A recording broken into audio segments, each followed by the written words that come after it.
You're listening to The Rich Life Revolution with me, Michelle Cooper.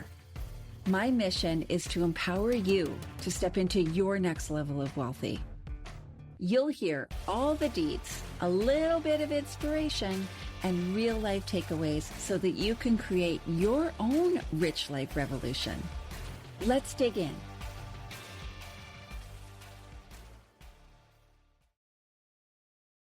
Hey, girlfriend. Welcome to the Rich Life Revolution. I am Michelle, your host, and today's episode is phenomenal.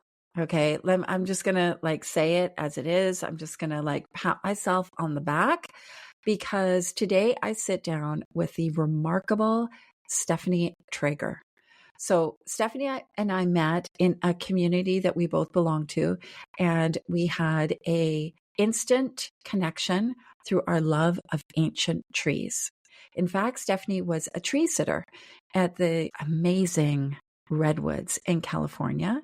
She is a lawyer turned conscious business mentor and a soulful change maker. And what a journey she has had. She has explored the profound connection between purpose and identity. And I have done her masterclass on identity and mic drop. Okay. I saw something I hadn't seen before, and I've done a lot of work, right? If you know me, you know I'm always working on myself. So in today's episode, we are talking, of course, about how ancient forests teach us about purpose and resilience. Trees, ancient forests, very close to my heart, especially where I live. Every day I walk in the forest and it is refreshing. Some cultures call it forest bathing. It's just my backyard. I'm incredibly grateful for that. We also are diving into navigating identity shifts and purpose-driven careers. And we talk about releasing societal conditioning and becoming a quantum creator, which is pretty much everybody's goal, whether they realize it or not. As I mentioned, Stephanie's Powerful Liberation Masterclass is a free workshop, and it's designed to help you reclaim your power and step into your soul's highest potential.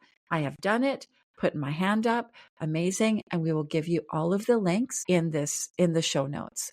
So let's dive in, tune in, and jump in to this amazing episode of the Rich Life Revolution.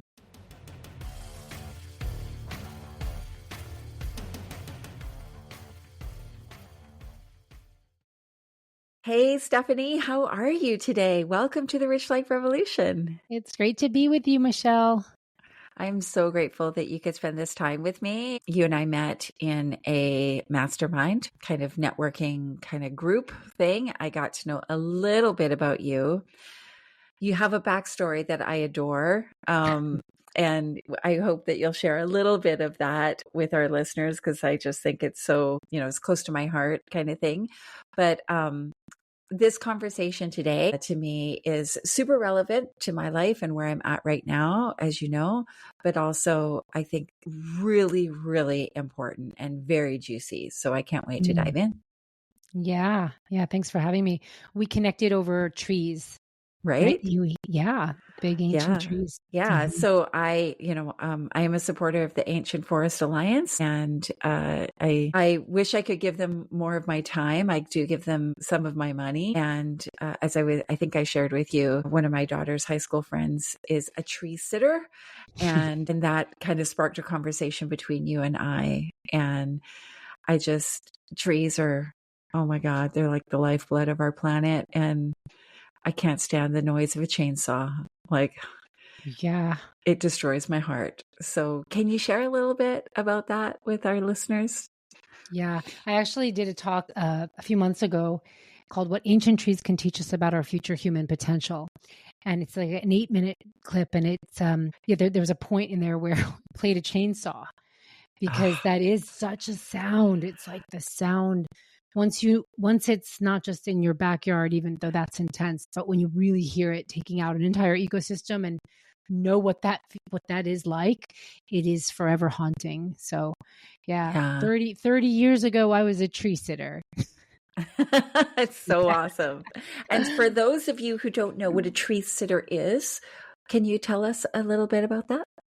Yeah. So when tree sitters are, well, let me back into this. Okay. Right. It's a big Because it's like conversation. pretty random. Let this land. I moved from New York to California in '96 when I was just graduated college. And I saw the ancient redwood trees for the first time. And I was like from New York, the city girl, like just this is new for me. And I saw the ancient redwoods as I was driving out there, and they called to me, literally got out of my car, ran into this grove. I'd never seen anything like this before, these giant ancient trees. And I stood in this grove and I was by myself, and I heard the trees talking to me, literally saying, "We need your help." And I didn't know what Oh, this was about, right? I have no idea what logging even is at this point. And back then, like it really wasn't, talked about. And there really wasn't the internet either. So yeah. the pulled out of that parking lot, and I saw a giant ancient tree on the back of a logging truck. And I was like, oh my gosh, what's that? And I followed it. And then I saw around the bend of what we would call the tree museum, which was the big ancient trees flanking the road. And then you go on the other side, and it was all clear cut, bald, bleeding mountains. And so Ugh. that just led me to find out that there were a lot of people already working for many years to protect these were the last remaining ancient redwood trees that were unprotected in Northern California. And one thing led to another, and I joined the mission. And tree sitting was, we built platforms in trees. Like usually the good climbers would rig up and do it right. They were with climbing gear and everything, rig up these platforms, usually a door, a door up like 300 feet in a tree. And we would climb up with harnesses and sleep in them. And they couldn't cut the trees they couldn't even come and bring machinery into the forest if we were in there. Wow. That's like boots on the ground, action taking, putting yourself on the line for something, which I Yeah. admire. It what the cool part about it wasn't just like, oh, we're gonna be these rogue people doing this. It was very systematic. There was, while we were, a 2,000-year-old tree, or 3,000-year-old ecosystem, to be just, a clear cut overnight, like mowed down, is unfathomable, right? And so what Mhm. we had to do was make sure they couldn't cut them while lawyers were filing temporary restraining orders, while there were people lobbying, and so there was this whole network. While wildlife biologists were studying and looking for the endangered species, we had to hold it back. So it was strategic. Yeah. It's like all these different facets of a movement that need to come together to Yeah. protect an ancient tree, right? Yeah, it's awesome. I love it. It's close to my heart. As I said, the sound of a chainsaw, and I live in British Columbia. Logging Mm, is a thing here, right? And it is it is it is something that just cuts me to the bone when I hear it. And mm, I even remember several years ago, many years ago, when my kids were very little, we lived on acreage in the mountains mm. and a little bit kind of off grid. And we had a lot of cedars. They weren't ancient, but they were pretty old, right? Yeah. And I love them. It was awesome. So acreage. So the neighbor wasn't super close to us, but at the point that our properties connected, we had all of our trees, and then they had a whole bunch of trees. And for some reason, he decided cut a whole bunch of them down. And I think he needed the money, to be honest, right? Because nothing went up there or anything. And I just cried. I just stood there crying because I was like, this is awful. I remember my kids going, what is happening? Why is this happening? And I'm like, I just don't know. I don't know what to tell you, but it's just awful. And Yeah. I'll never forget that sound. Like it was just, oh, so, so awful. And when it's an ancient tree, it's like a gazillion times worse, right? There's so much knowledge in these forests, Yeah. and it's so important to our planet. So thank you for all that you Yeah. did. And you've obviously, that was part of your journey, and your journey has continued. So tell us what you do now. Well, let me just say one thing. about the intelligence and the ancient forest. The feeling that we have when, like, that you just explained is so, because I know that's feeling so well, and I feel you, sister. Yeah. It's literally like we're related. We are related. We Yeah. are, right? We share the air, we share the water. There's something so deeply visceral. And so it's, Well, I wish everyone. now that you say that, I always remember, so I was in the Clayoquot Sound, which is on the west coast of British Columbia, and there was a Aboriginal leader, and he was talking about the breath pattern of trees, right? And that's when I realized, like, I had this moment where I was like, everything living breathes in and breathes out. And it's this expansion and retraction, right? And so trees, they breathe in, they breathe out, there's the whole exchange of carbon dioxide and all that, and oxygen and stuff, right?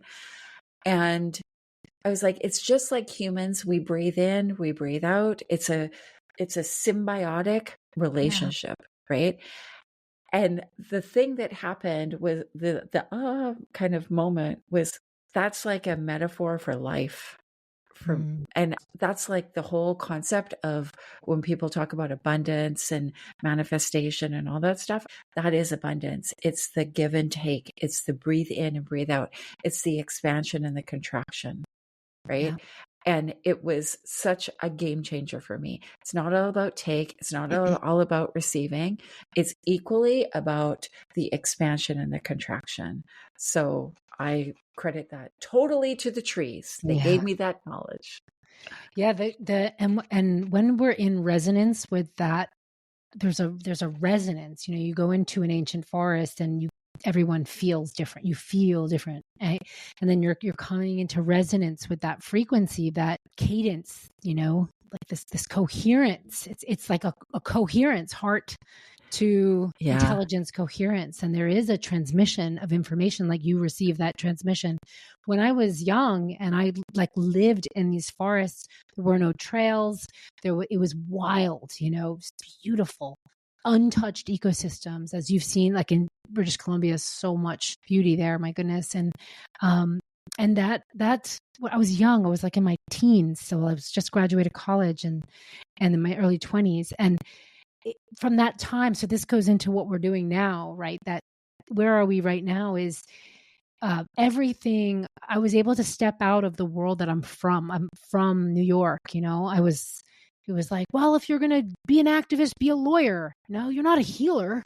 Be a lawyer. You can't make money with a healer. Like I was really influenced by the supposed to's. And meanwhile, I was literally living with like dreadlocks and duff in my hair from the forest. And, you're living in Carhartts and it's a whole thing.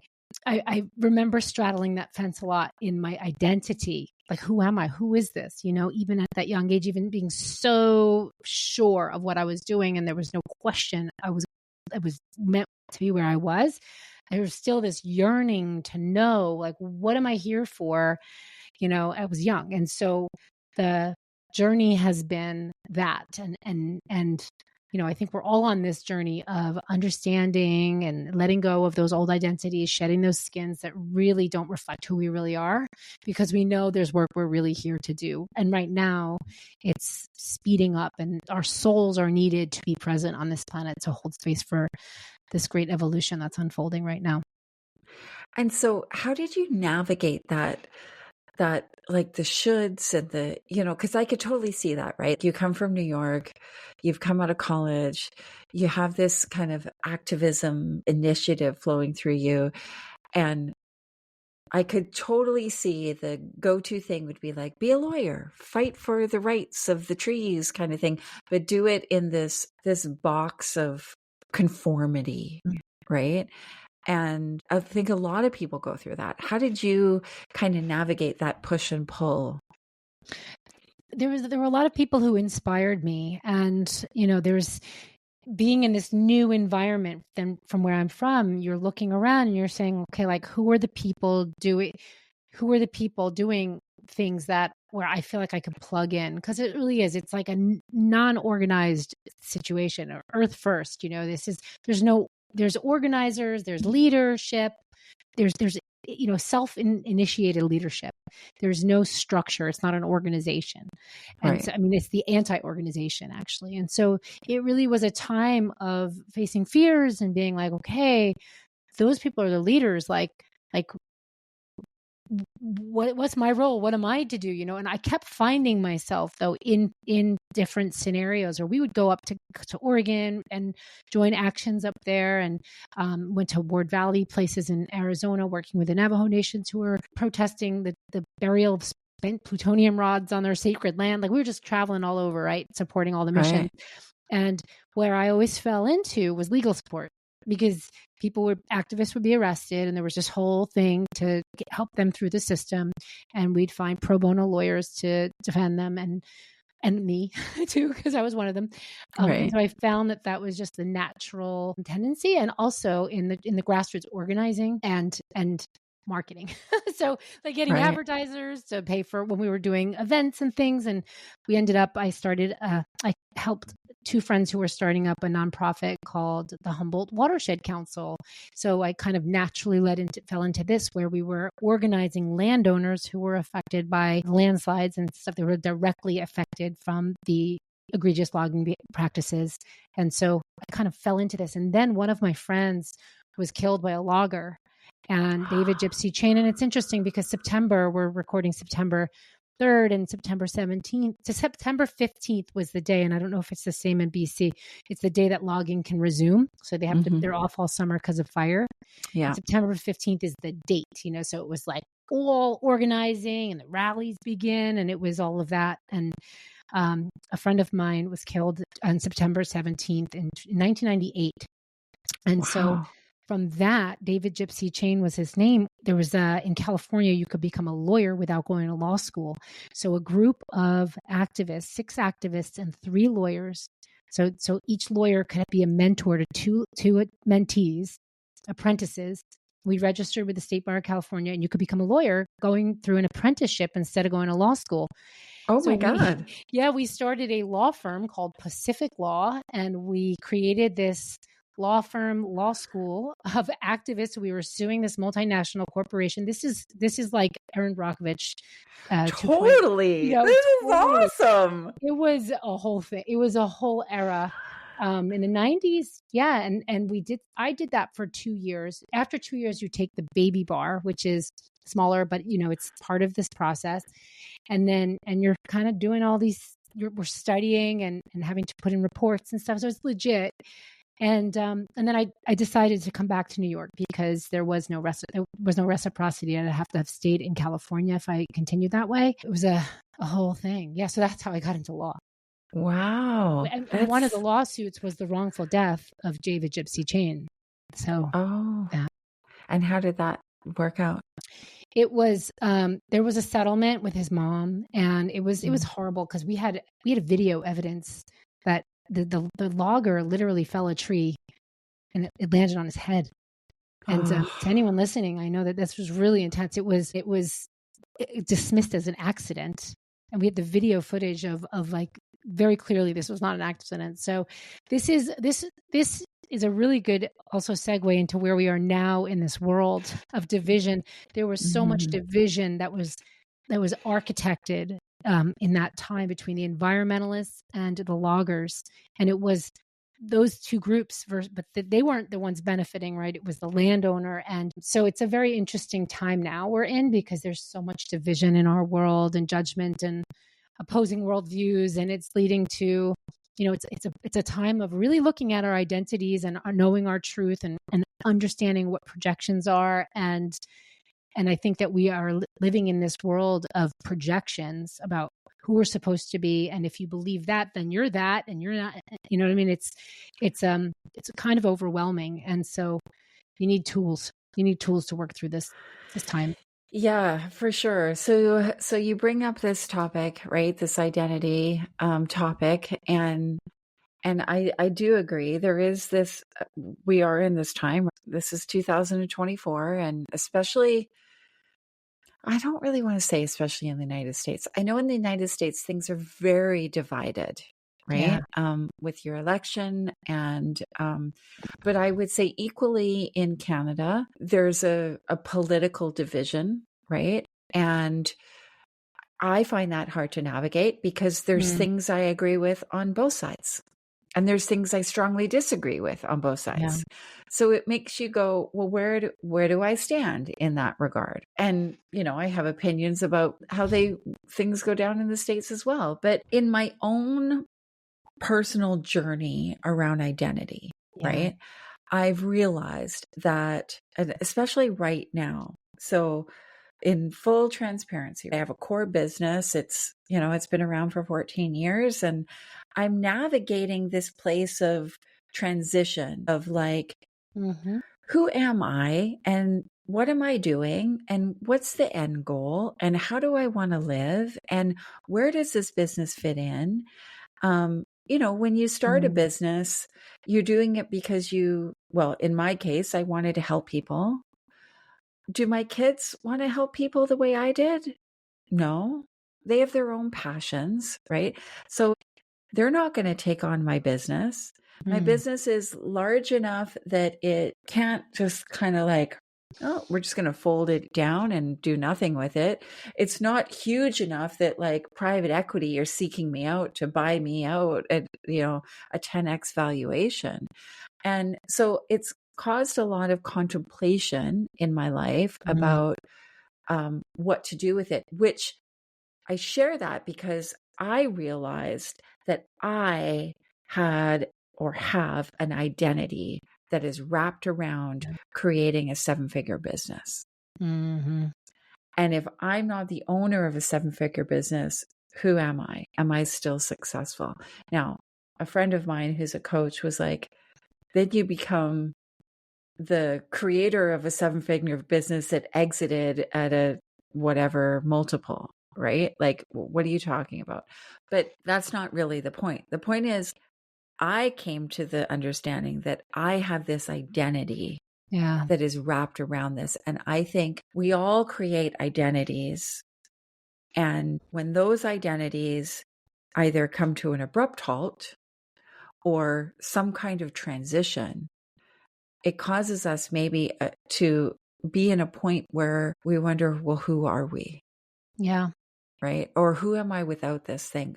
I played competitive roller derby for many years, and that was a huge part of my identity. In a tournament, I broke my leg and my ankle, and that identity was gone immediately. And I have never played again because there's all this kind of mindset stuff around it. But it was an abrupt end to an identity. And I had to do a lot of work around that. I went through a huge depression after that because I wondered, well, who am I if I'm not, like my roller derby name was Hella Waits. Who am I if I'm not Hella Waits?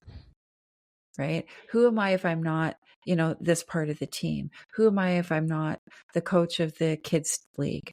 And I know that people listening some of them are going, oh my God, that's the thing.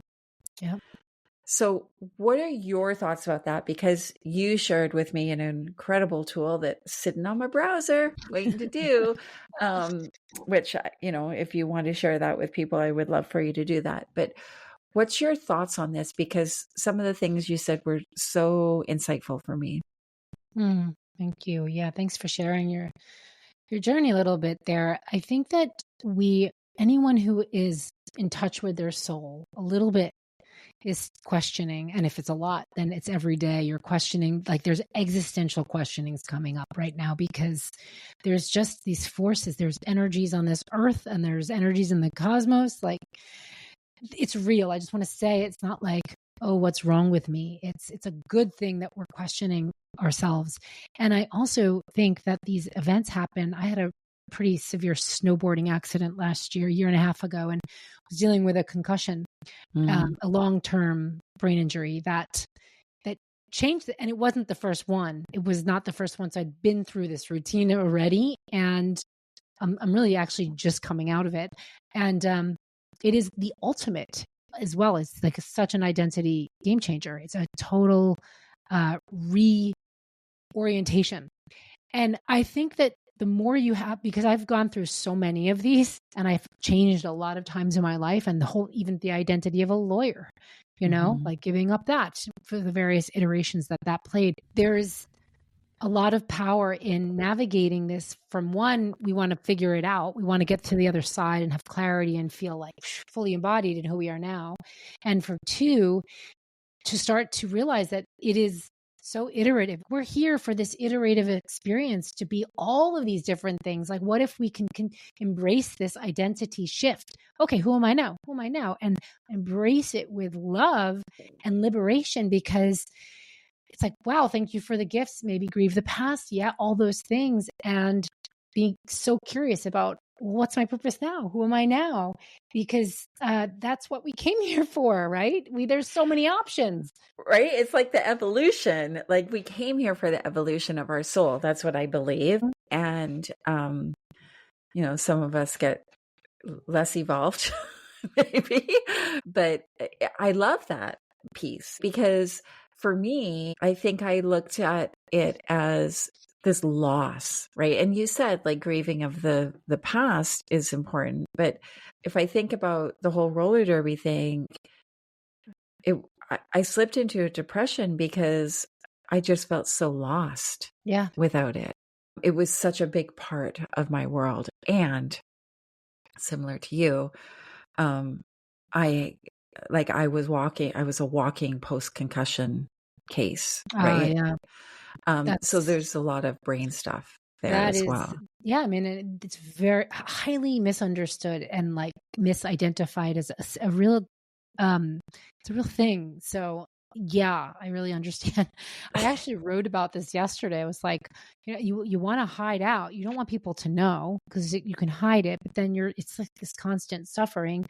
But back to the identity piece for a moment. There's the thing that you said was, like, you were so sad. And so we go into a depression, forget about the physiological aspect from the concussion piece, but just from the identity piece, because we're not taught to grieve, or have ceremony, or like, it's a ceremonial moment. Okay, my body is going through a transition. It's about to embark on a new path, and I'm going to grieve and honor. What was your name again? Hell awaits. I'm going to honor and ceremonially pass through this. It's a rite of passage, and we've taken the ritual and the beauty and the ceremony out of the sacred, out of these big life transitions, whether they're thrust on us or we choose them. Oh, so good. It's so funny because I remember my teammates, I said, I feel like I want to have a burning ceremony for my jersey, right? And they were like, no, you're going to come back. It's going to be great. And I'm like, I just know in my soul, I'm not ever coming back. And it was equally, probably for some of my teammates, hard for them, because it was like if this could happen to her. I had played for 10 years, right? Yeah. If this happened to her, it could happen to us too. I think even now, as I consider, my next chapter, I've just launched the Rich Life Revolution Mastermind, and I'm taking a group of women to Morocco next year, because I'm like dipping my toe in what's the next evolution of Michelle, right? And so I love how you mentioned ceremony. Is that something that you practice in your own journey? Yeah. Yeah. I mean, when I was 19 and living in the forest, that was my first, as a child, I should say, when I was very young, I would do ceremonies outside in the woods. And I did not grow up in that environment at all. I was talking to the trees very young, and they were telling me what to do. When I was 19, I remember being invited to a prayer meeting, and it was the local native tribe that lived near where we were for the redwoods. And it was a prayer meeting for the forest. And so it was this, I didn't expect what it was going to be. And it wasn't like I'm going to go for my transformation. It was literally like, this is how the natives do this. Everything is a prayer. It's not like gathering to fight the system. It was a prayer ceremony for the forest. And that was my first reminder of, oh, I'm an earth person. And so from there, it came naturally. I became an herbalist, a practicing herbalist for many, like early on that in those years, and just have always been on a path of shamanism and practice energy I'm an energy medicine practitioner. It's always, I could be talking to somebody about like literally doing business advising, coaching around systems change for some complex organization. And the next minute we're doing a shamanic soul retrieval, and it's also because of this identity thing. I want to go back to that. I have found it very challenging to say when someone says, what do you do? I don't even identify with titles. I have a lot of titles. I've done a lot of things, and I can't even come up with that little thingy that tells people what you do or the messaging underneath it anymore. And I've been helping people and companies do this for years, coming up with their messaging. It's become this word soup because I want to share this kind of method. You said, the tool that's sitting on your browser, which is this masterclass called Liberation, Owning Your Power as a Creator. And it's this part of a journey I take people through. And it is really around like dissolving all of the identities and the roles and looking at the identities that we wear. If you were to look at all of the identities and roles that you play and map them to how much of these are programs. It's not that programs are all bad. We live in a society of programs. It's how we like make meaning and have worldviews and come together and create organization. Totally. So when we're in the program and we're programmed creators, that is when we fall back into our old identities. Even when we're stepping out, it's like the threads and the cords and all the things that we're releasing and grieving and doing ceremony around. It's really honoring the program and releasing from the program, taking the tools and the pieces of us that we want, that are useful, that will serve. And what do? We feel into what's next, and it's purpose. Now my purpose, Rich Life podcast and mastermind and the journey is like purpose, right? And then what happens? We fall back into identities. You still need messaging. You're going to become that. You'll be that person. You'll be the 7-figure mastermind leader. You'll be right. So I call these identity traps. And it's the traps that from the old program. And then we have what I call purpose identity. Now our purpose becomes an identity, and it has the traps and it has all the things. So then what next? It's a spectrum, and each one of these steps has lots of cool processes to dismantle and contemplate and do the whole inner work piece around. But what do we really want?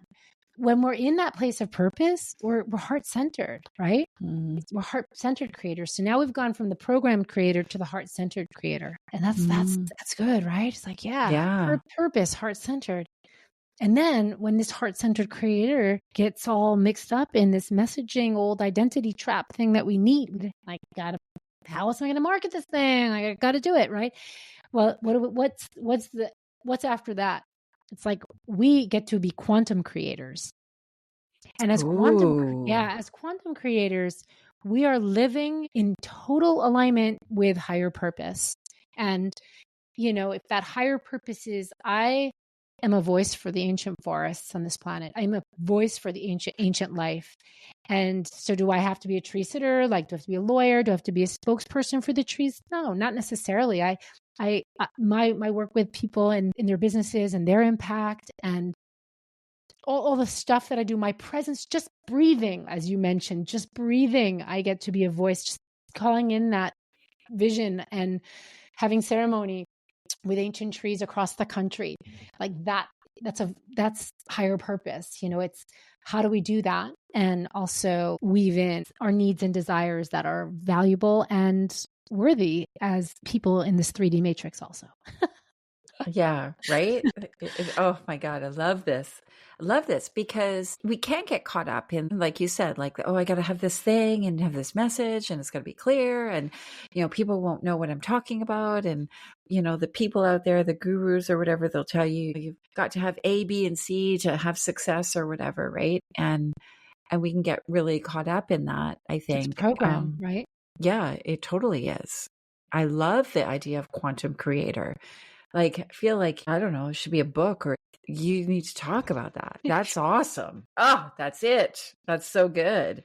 Yeah, I mean, it's like it's the future, because when we think about right now, I have my hands in sort of the entrepreneur world, and also in this world of systems change and climate, all of that sustainability stuff.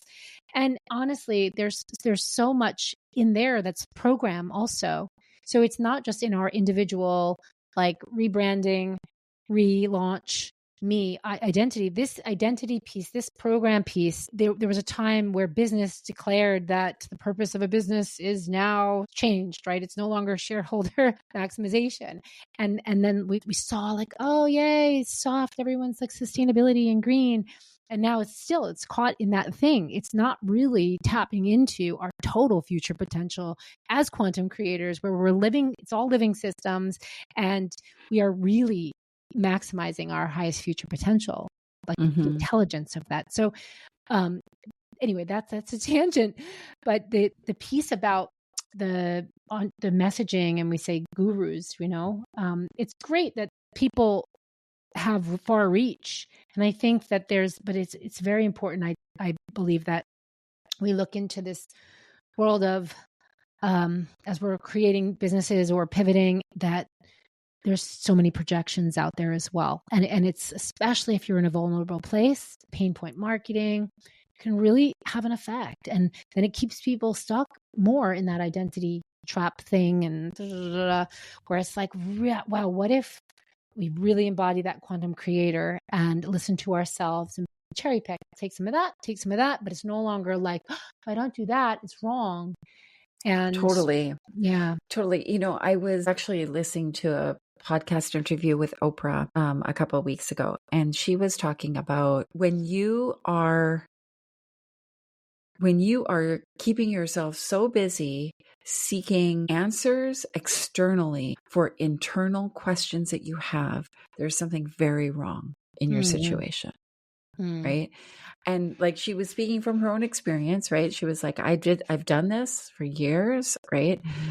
And her whole point was like, there's really smart people out there, and they can help you and guide you and all that kind of stuff. Right. But ultimately, you have to be able to hear your own intuition, and you need to be able to hear the answers from nature, from universe, from God, source, whatever it is for the person, right? Yeah. And that's why this whole conversation has, I feel like, gone 360, because as you said, you heard the trees speak to you, right? The forest is my grounding energy. I spend time every day in it with my dogs. And I've learned to walk slowly. I don't listen to things in my ears. I don't have anything in my ear anymore. And I'm just breathing, and I'm looking around, right? And I'm just noticing, what are the thoughts that come? What do I hear? Like, what's the message that I hear? Because I think it's so true that we can get caught up in the external answers to things, the people that we think have the solution to our problem. And sometimes we need help, right? Yeah. Absolutely. I'm not against getting help. But external help doesn't help if you are not listening to the internal message that's coming through to you, I think. Yeah, I love that. I think the external help ought to be helping you fine tune that muscle of listening, and also, Totally. can be a sounding board. Yeah, totally. Because not everybody's good at everything, right? And people have gifts, and they have knowledge that, other people don't have. And I am of a growth mindset belief, and I think that we can learn from people all the time, right? Yeah. And we should be constantly learning. I'm also really clear now that I have to also listen to me. I remember years ago, like, running to like a tarot card reader when I didn't know if my marriage was going to last, right? It's like, tell me the answer. Yeah. That's not you know the answer. That's why you're asking the question. So, yeah, I love this. This is so good. So good. Mm. So if our listener is at this place of understanding that maybe they are wrapped up in an identity, maybe there is some programming and conditioning that's going on, what can they do? What's your suggestion for them? Like, what's that next step? It's so individual. 3 things, right? One, which is everything you've just said and what we've been saying, is know yourself. Mm-hmm. Know yourself. And one way to know yourself is to know others, know and really discern, where are you making these decisions in your life, doing that inner inquiry of all the decisions, of all the places you feel stuck or unsure, or there's not clarity. What is clear? And it could be the directives from other people, the shoulds, the conditioning, the all of the program, and acknowledge where there's program and like where that is your old identity. So it's knowing yourself, knowing others. And then another piece that I love is experiencing others experience you. There's something so powerful. I was in the woods the other day and saw a bear. I was with a friend, and she's a wizard. And we saw a bear. It was very close too. And I was like, oh, I felt the bear seeing me. Oh. Instead of being like, I saw a bear today, a bear saw me today. Mm. A bear saw me today, right? And recently I've also been in this kind of re-questioning of things, and had 2 client sessions within 1 week that reflected back to me. It was me experiencing them experiencing me. So, and I needed to see that. I needed that reflection. You know what I mean? Right. And it just, sometimes part of that listening, it's not necessarily listening to others tell you things. It's listening to how others are experiencing you. So you can see yourself in the reflection, because we don't always see ourselves. And agreed. I think we often minimize ourselves, right? And the impact. Actually today, surprising you say this, because I had a call with a gal who has joined our mastermind, the Rich Life Revolution mastermind. And I said, why did you decide to make this, commitment of your energy and your time and your money? And she said, because I have watched you.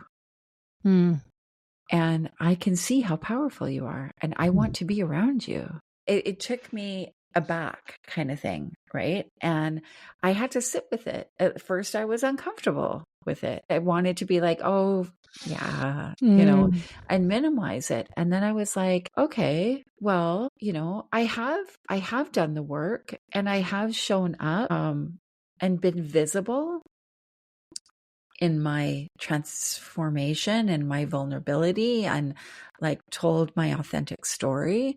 And so that's good, right? It's good that she said that, because it's not easy to show the world your real self. Yeah. Especially in our world of filters and all that jazz, right? Where so many things are edited and magically created online.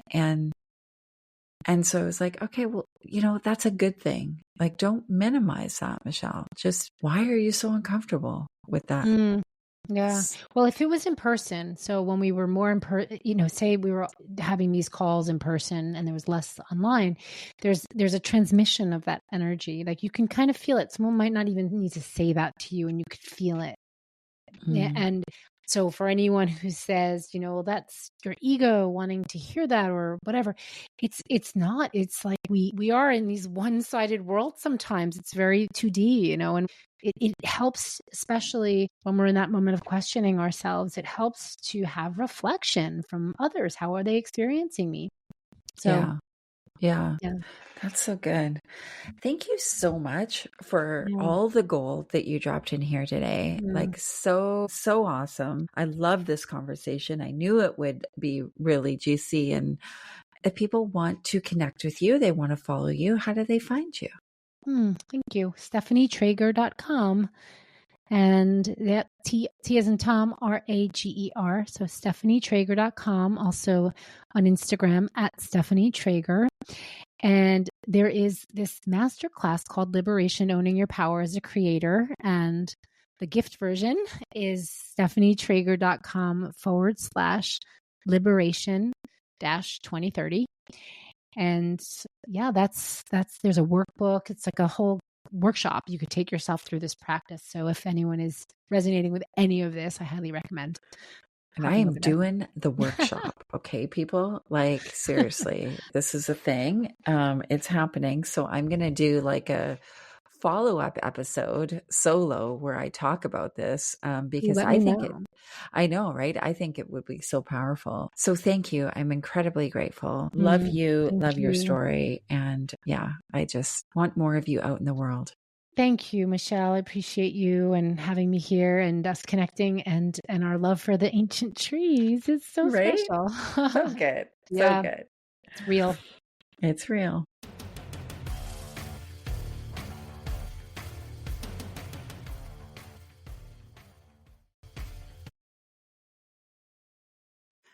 I hope you enjoyed that episode as much as I enjoyed recording it. Love Stephanie. She's amazing. And I think that this episode reminds us that even when life feels uncertain, we have the power to shed old identities, honor past versions of ourselves, and consciously create what comes next.